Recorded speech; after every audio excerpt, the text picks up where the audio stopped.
আসসালামু আলাইকুম। সকাল ৮টা বাজে এই শিরারচলা বাগের বাজারে এসে বইছি।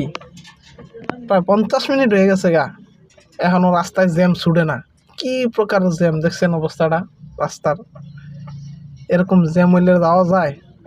এক অটোওয়ালা সকালবেলা অটো লিয়ে যাইতেছে, রাস্তার মধ্যে পুলিশের ধরে এই অটোলারে মারছে। কেন অটো লিয়ে রাস্তায় উঠলো? যেখানে অটো উৎপাদন করে সেখানে কিছু কয় না, আর অথচ ওই বেটা গরিব মানুষ অটো লিয়ে রাস্তায় বার হয়েছে, এই জন্য বেটার মার শুরু করছে। এটা পুলিশের কাজ? পুলিশ যদি এরকম করে তাহলে মানুষ কার কাছে যায় বিচার চাইব? কার কাছে যাইব মানুষ, জনগণ? পুলিশ হচ্ছে নিরাপত্তা কর্মী, তারাই যদি পাবলিকের লগে মারামারি হামদুম করে তাহলে আর কার কাছে যাইব? এই হাই পুলিশের কাজটা কি হয়েছে এরকম যে অটোওয়ালারা মাইরা হাত পা ভেঙে লইবেন, মেডিকেল পাঠাই দিছে? এখন রাস্তার মধ্যে সেনাবাহিনীর পাবলিক দুনিয়ার রাস্তা আটকে ধুয়ে দিছে, এখন জনগণের ভোগান্তি। এই হাই পুলিশ যদি এরকম করে তাইলে রাস্তায় চলা খুব মুশকিল হয়ে যাব।